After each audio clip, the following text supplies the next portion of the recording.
Hey guys, welcome back to Marsha Speaks. This is Marsha. If you guys hear any loud noises in the background, as y'all know by now, this is my family. And my computer is acting a fool, so I cannot make this a live stream. So I'm just going to make it a regular video, but I still won't be editing. We'll see. I might not, but whatever. Let's get into the video. The review... Okay, you want to work now. Okay, so random glitches.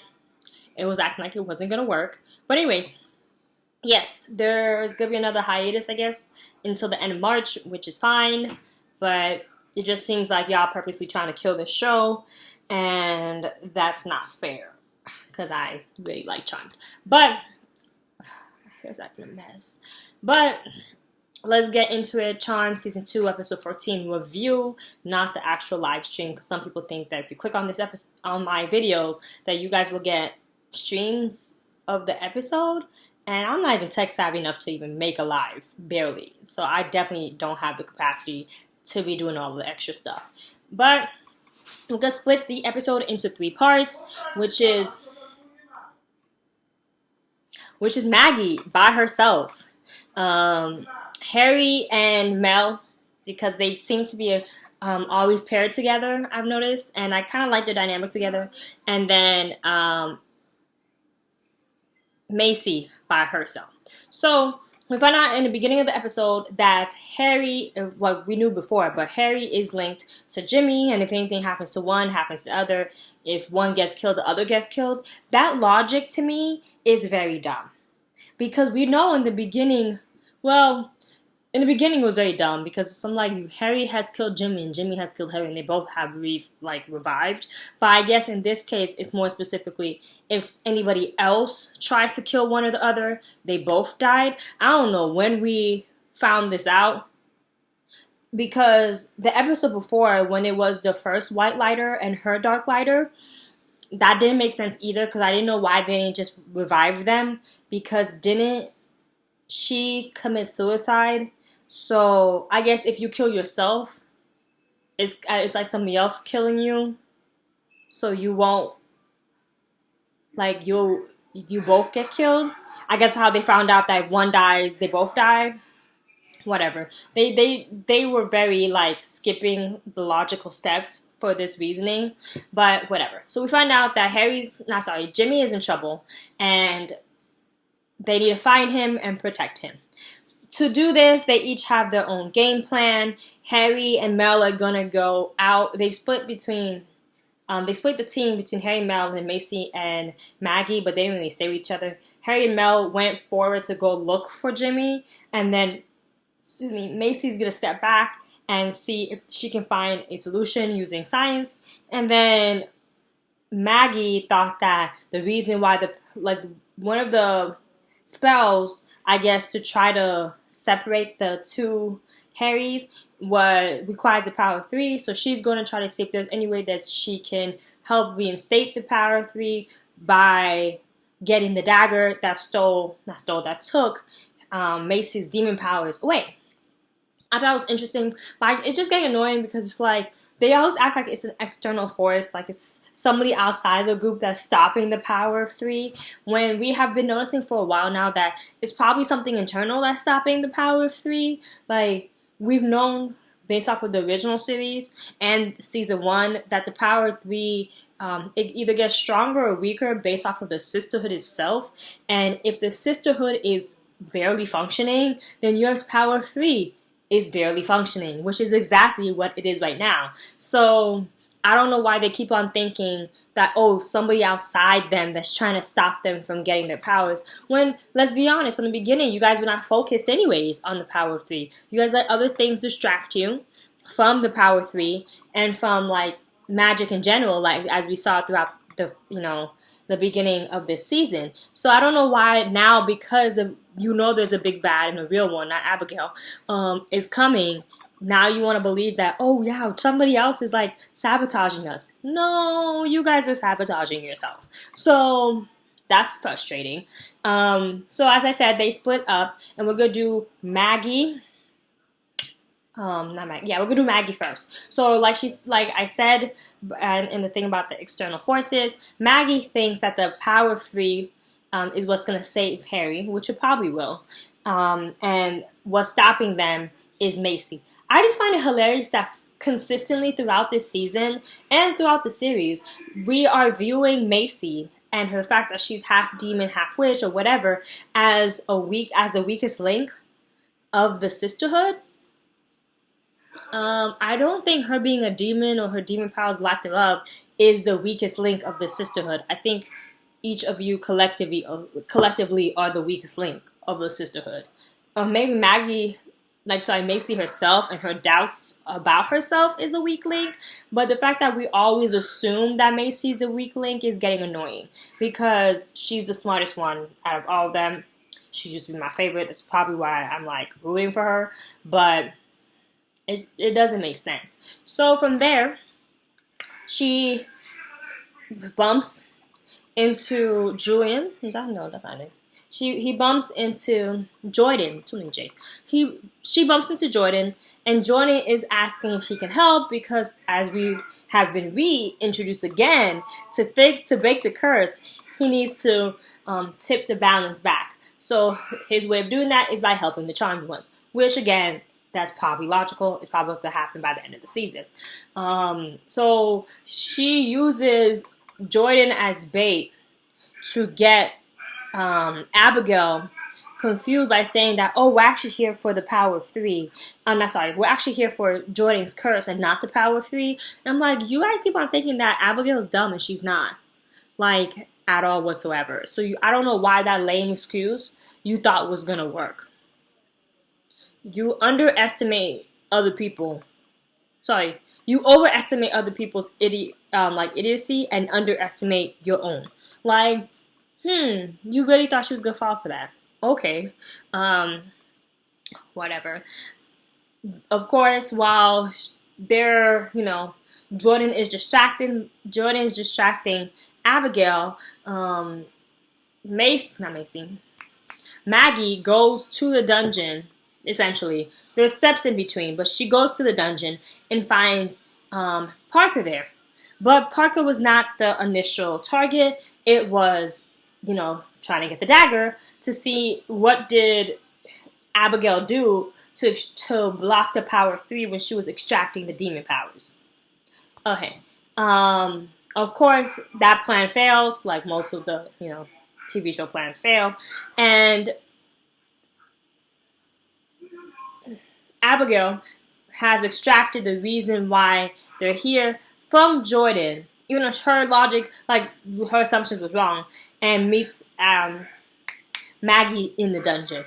Abigail was assuming that Maggie is here for Parker and not the weapon, and that she was using her new love interest to save her old love interest, when in actuality, she doesn't care about her old love interest anymore, and has moved on, and she's actually trying to get the dagger.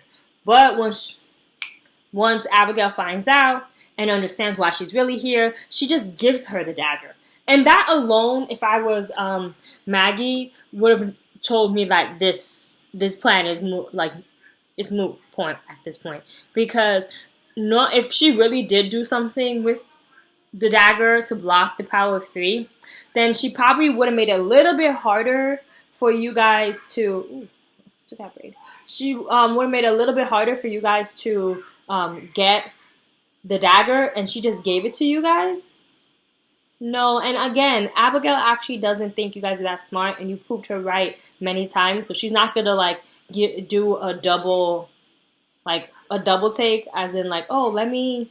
You guys know that word when you guys a double bluff or whatever, where you guys think that, oh yeah, I'm gonna give it to her, even though it's really me, in hopes that she thinks that, you know what I'm saying, to add extra steps into it. I don't think she actually thinks you guys are that smart, and you guys haven't proved to be that smart. So yeah, that would be my first key, that the dagger isn't what's stopping the power of 3. It's you guys. Again, it's part of the problem that we've been having throughout the whole season about the lack of accountability. You guys know that certain big bads were supposed to happen or were supposed to come, and they didn't come in the way that we thought they did. They're kind of lame, but they didn't come, but you guys didn't actually prepare for it. Like in the beginning when we thought that there would be a war between the witches and the demons, that didn't really happen.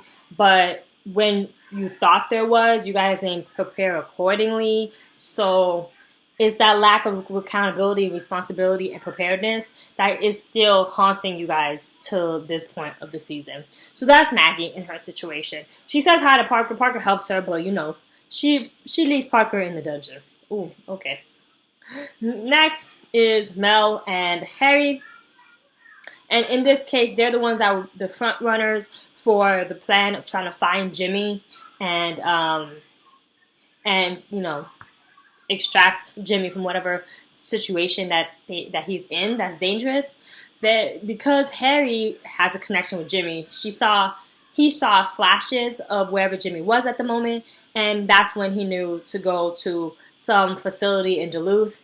That's where the mad scientists have been holding up all these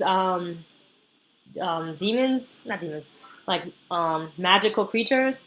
And they use the tips from the magical. They basically were like Sherlock Holmes, kept on finding clue to clue on where the next location is, and also they found out that the scientists have been like extracting, like not only dismembering these creatures, but extracting the powers from various creatures to create one big creature, which I don't really see how that works with what the end of the episode is correlating with, but we'll see. So from there, they get to Duluth, and that's when they find the creature that has all these, the new creature that the mad scientist created that has multiple high-level magical creatures' powers into one being. And that the host of this being, initially I thought it was going to be Jimmy. They were making it seem like it was going to be Jimmy, but in actuality, it was, it's a video, rewind. I'm actually not going to edit this. So, in actuality, it was the dead body that they were trying to resurrect. It's 6:35. 5 minutes? I understand. So in actuality, it was the dead body they tried to resurrect like a couple episodes beforehand at the club. So that's the host, and I kind of feel bad for him because he just wanted to rest in peace, and y'all trying to make him into experiment. But they did find Jimmy. Somehow they put Jimmy back in the bottle that he was in, like a genie, and brought the bottle with him. But to get Jimmy out is you need to get the token or the talisman, and whoever's been controlling Jimmy, I'm assuming it's Aunt, has that talisman. Moving fast forward. I know I'm skipping on a lot of stuff, but honestly, it really wasn't that big of a deal. Maisie. She used to be one of my favorites, and I don't know what's going on with her. She, of course, is using science to see if there's any way that we can break the bond between the Dark Lighter and the White Lighter. Of course, what a big surprise. We find out there's no way to break the bond, which I'm pretty sure they'll figure it out at the end of the season, if not next season. And it's... they try multiple steps, multiple theories. It didn't work. So she takes a break and she bumps into her boyfriend Julian. And her boyfriend Julian tries to help her without him really knowing the details of the magic or the experiment that they're doing. He just assumed that these are all hypotheticals, when clearly they're not. But something he says triggers Maisie into finding a possible solution. And that solution is... to your drum roll, is instead of breaking the bond, it's just combining them into one being. So I just thought that my prediction was right, and it wasn't that big of a prediction anyways, but I'm just happy that this is going to be a possibility later on in the season. I just thought it was really interesting when Maisie brings this solution to Harry. Harry says that, he just wanted to have his friend back. Like, Maisie never left. What do you mean have his friend back? Where'd she go? Oh, they're making dumb decisions. Where'd she go? You still have the same problem that you had before this. That you like her. She kind of like you. She don't know. You guys are both in your own versions of a love triangle, irregular shape thing going on. That's highly irritating. Like, nothing really changed. So, I don't know why you thought that, you combining with Jimmy and being one being is going to all of a sudden change your feelings about Maisie or have your chances of being with Maisie increase. Like, they really insult my intelligence and it's getting annoying at this point. But that's Maisie's thing. What we see now that we have all those 3 storylines done, what we see at the end of the episode is this woman walking.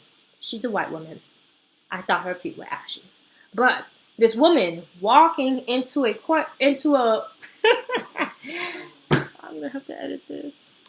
This woman walking into a boardroom, and the shoes are too big for her. I'm sorry, but I noticed. Costume production. Y'all didn't think to give this woman a pair of shoes that actually fit her. The shoes are too big for her, but she's walking to the head thing, and lo and behold, who is it? The head of the mad scientist, the big bad of the season. It's... These jump suck. Thank you, my assistant.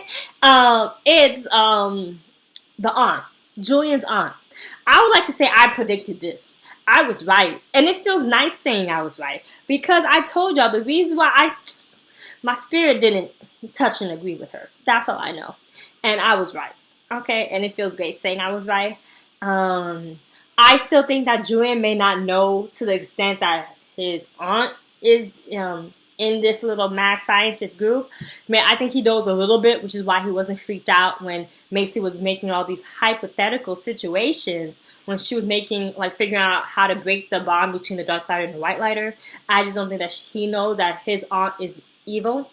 And we find out the big, purpose, mission statement, vision for the mad scientist group is not to create their own superpower, this or that. It's to get rid of all magic on the earth. And I thought that's interesting because you are a hypocrite, since your mission statement is to get rid of magic, but you're creating a magic that's even more dangerous than the one that's already on the earth.